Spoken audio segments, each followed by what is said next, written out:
An island the size of a continent, surrounded by sea lanes that carry half the world's trade, and a military built not to conquer, but to make anyone who would threaten that sea pay a price they can't afford. That's modern Australia. Small population, massive geography, and a defense posture designed to dominate the Pacific's every avenue of approach. Welcome to the Doctrine of War. Today we're unpacking why, in the messy balance of Indo-Pacific power, Australia already looks, in capability, in geography, and in alliances, like the region's most consequential military force. If you like clear, cinematic breakdowns of strategy and hardware, hit like and subscribe. We're building a two-part series that connects doctrine to real-world force. Gradual CTA, you'll see why that support matters in part 2. Geography, budget, and the strategic design. Start with the map. Australia sits astride the sea lanes between the Indian and Pacific Oceans.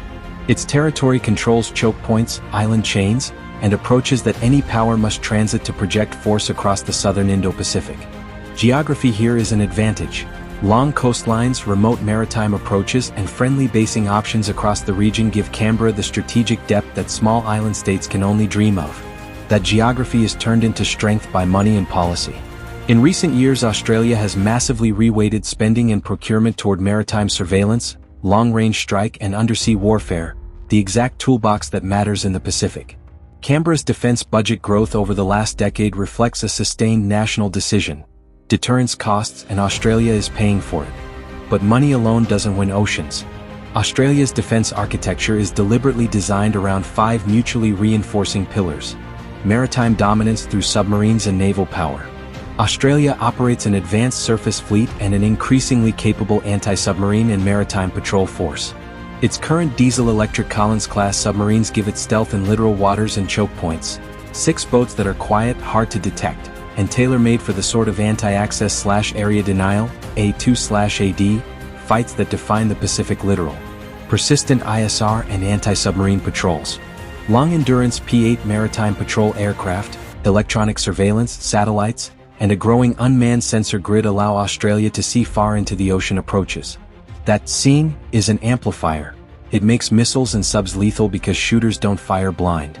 Australia's P-8 fleet is a central piece of that sensor net. Undersea warfare and allied integration. Submarines are the decisive asymmetric tool against large surface fleets.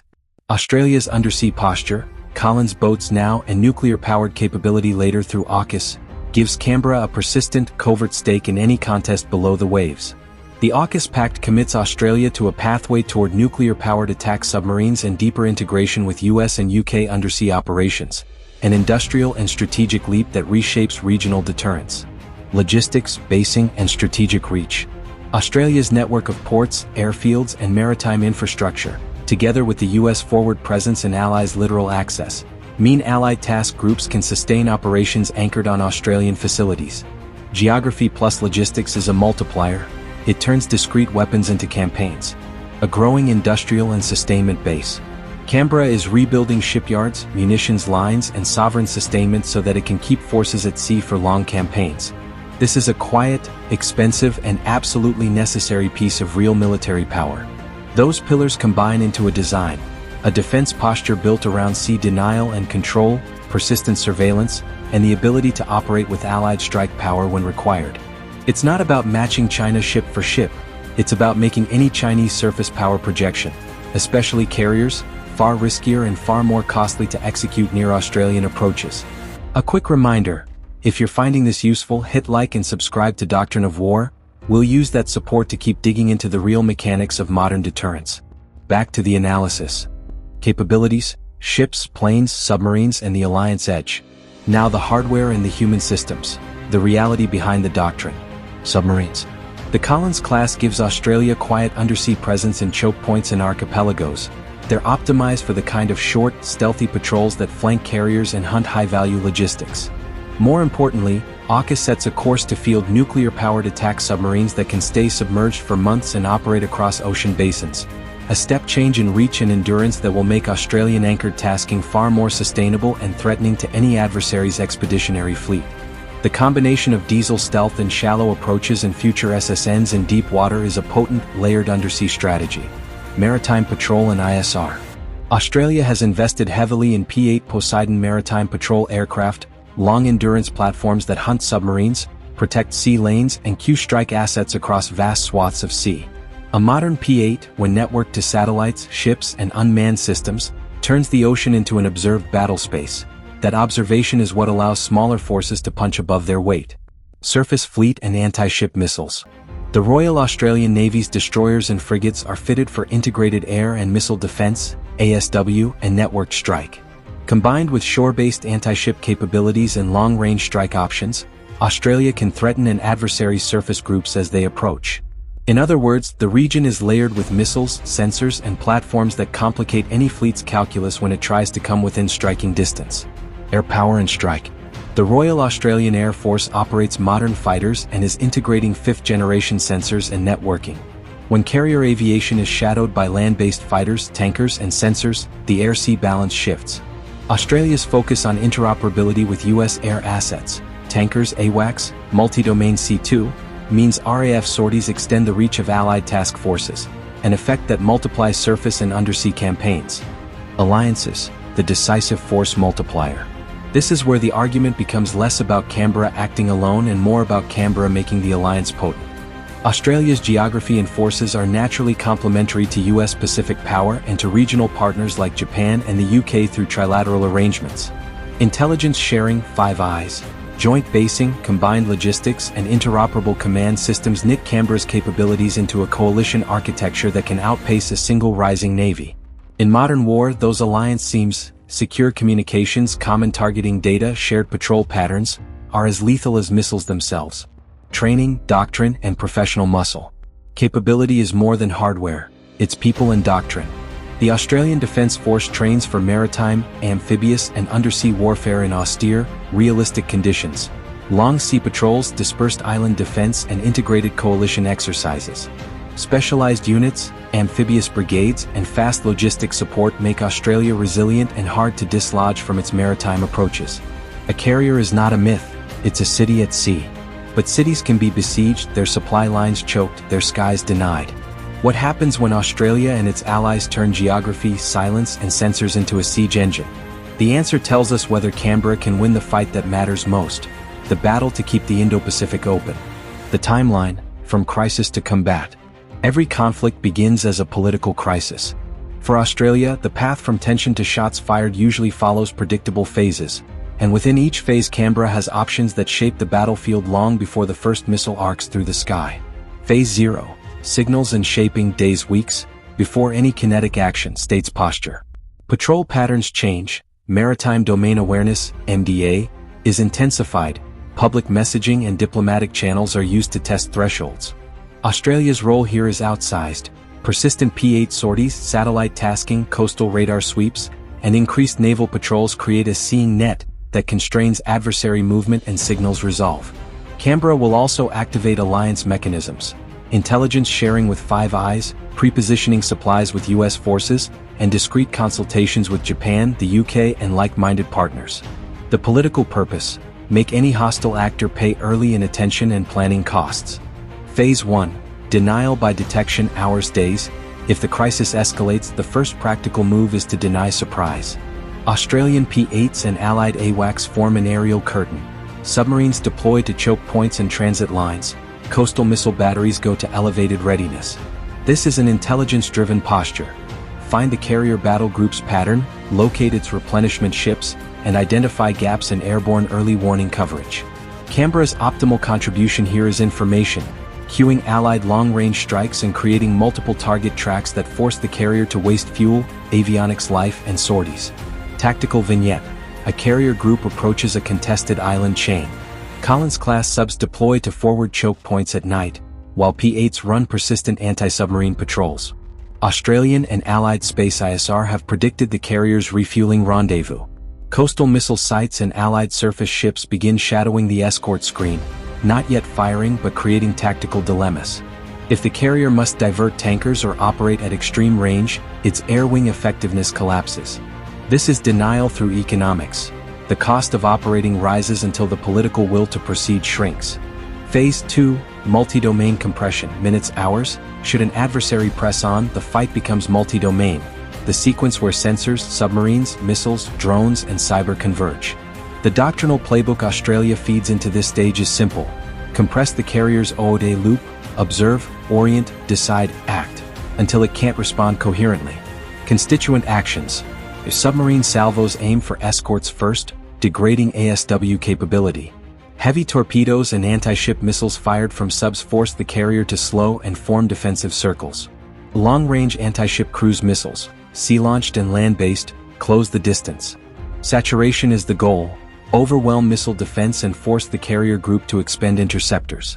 As swarms of aerial drones press CIWS and point defense systems, acting as cheap high-attrition decoys.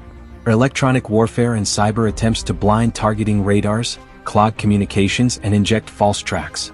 Mines are seated under cover of fog or darkness to trap the group's resupply chain or steer it into predictable paths.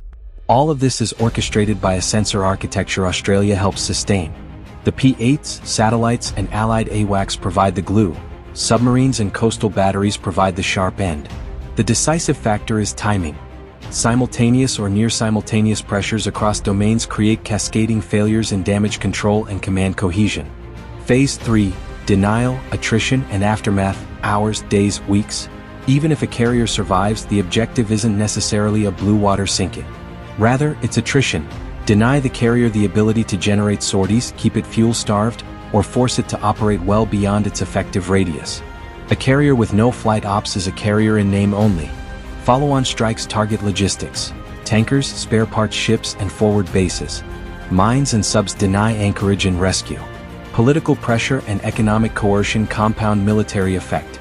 Sanction flows, insurance hikes, and diplomatic isolation further hurt the adversary's sustainment. Two critical points emerge from this timeline. Coalition integration is non-optional. Australia's sensors, shorefire, and submarines are decisive only when networked into a larger kill chain that includes long-range strike, electronic support, and replenishment options that Canberra cannot provide alone. The US and allies supply reach. Australia supplies geography, persistence, and local knowledge. Timing is everything. The advantage goes to the side that shapes the battle space early, denies surprise, and synchronizes multi-domain effects during tight windows. Missed timing, bad ISR, delayed munitions, or political hesitation converts a viable campaign into a costly failure. Limits, sustainment, and the political knife edge. Capabilities are necessary but not sufficient. War is logistics, law, and politics as much as it is missiles and torpedoes. Below are the real constraints that decision-makers must weigh, the anchors that turn a tactical possibility into a strategic gamble. Industrial and munitions limits. Australia has modern platforms, but it does not have unlimited ordnance. Anti-ship missiles, torpedoes, and drone swarms all require replenishment. A high-intensity anti-carrier campaign chews through stockpiles rapidly. The industrial base, shipyards, munitions plants, and missile production lines must ramp up under stress. AUKUS and domestic shipbuilding investments aim to fix some of these shortages, but they take years and billions. In short, a brief, sharp campaign is feasible. A prolonged war favors the adversary with larger production capacity. Sustaining submarine operations. Submarines are silent and deadly, but they require maintenance, batteries, and rotating crews. Collins boats are optimized for literal stealth, but they need support ports and secure replenishment. Nuclear attack submarines, SSNs, will vastly extend reach, but until AUKUS SSNs enter service, Canberra's persistent undersea presence depends on careful patrol schedules and allied SSN surges. The operational tempo must be managed to avoid burnout and mechanical failures at the worst possible moment. Intelligence fragility and counter-deception. No plan survives without accurate, resilient ISR. If an adversary successfully conducts deception, feints, EW masking, or false logistics, the entire campaign can misfire. Australia's sensor net must be redundant. Satellites, P-8s, underwater arrays, human and allied fusion centers. Cybersecurity is crucial. An adversary that degrades the sensor array can protect its fleet long enough to strike elsewhere. Escalation and the nuclear threshold. Attacking or crippling a carrier is not a mere tactical action. It's a strategic message. The US treats carrier groups as core national power. Any campaign that appears to target US capital ships risks broadening a conflict. Australia's planners must therefore consider that their actions will be interpreted through allied lenses, and that the adversary may retaliate asymmetrically. Cyber attacks, strikes on Australian bases, economic coercion, or targeting civilian supply chains. This raises a crucial question. Can Canberra calibrate its contribution to deny a carrier without triggering a spiral to general war?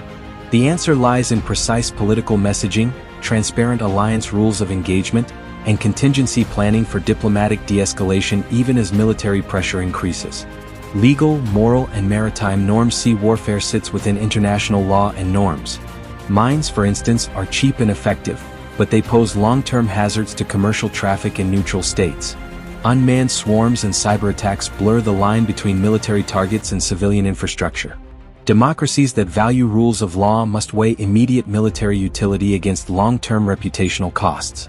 Australia cannot treat the maritime domain as if it were free from legal and normative constraints. Domestic political will and public endurance. Sustaining a high-risk confrontation requires public support. Australian society is deeply integrated into global trade. Sanctions, port closures, or Chinese economic retaliation would hit households and exports. Political leaders must weigh military necessity against domestic economic pain and electoral consequences. This is not merely about morale, it's about policy resilience under shock. Allied politics and burden-sharing. Australia can be decisive as a node in a coalition, but coalition politics are messy. Allies have different thresholds, risk appetites, and legal frameworks. The US may demand certain options. Japan may prefer different ones. Southeast Asian partners may be neutral. Canberra's policy success depends on diplomatic skill, aligning rules of engagement, forward-basing permissions, and shared logistics without fracturing the coalition. A synchronized political front is as important as synchronized radar tracks. What success looks like? Redefining victory in modern naval warfare. Victory is rarely a single dramatic wreck. For Australia and its partners, success would likely be defined by operational denial, forcing a carrier group to withdraw, preventing sustained air sorties, or degrading sea control enough that the adversary cannot achieve political objectives. That outcome accomplishes the same strategic aim as a catastrophic ship loss, but with far less risk of full escalation. Policy recommendations: what Canberra should keep doing. Invest in stockpiles and surge capacity. Build munitions lines, torpedo production, and drone manufacturing resilience now. War consumes hardware faster than production can retool. Harden and diversify ISR. Redundant sensors, space, air, maritime, and undersea, reduce single-point failures. Cyber resilience is non-negotiable. Deepen alliance tacit understanding. Clarify red lines, communication protocols, and escalation management with partners so that military actions don't produce unintended strategic shocks. Sustain industrial sovereignty. Shipyards, maintenance facilities, and logistics hubs must be invulnerable to disruption. Sovereign sustainment is the long pole in any campaign. Prepare political contingency plans.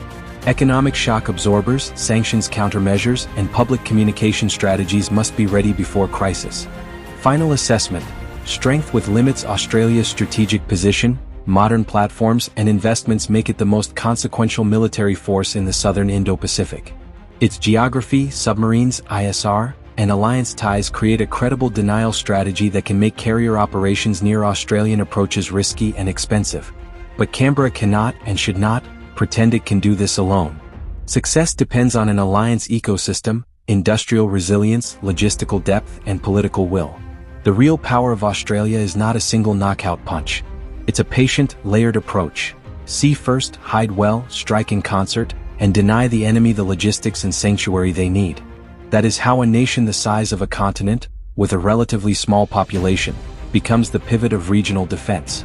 This is Doctrine of War. If this helped you see how strategy, hardware, and politics merge into real deterrence, hit like, subscribe, and share the episode. Up next, a minute-by-minute case study of a carrier denial operation, with mapped sensor tracks and decision points that show exactly where success turns on timing, not firepower. Stay sharp and keep the sea lanes open.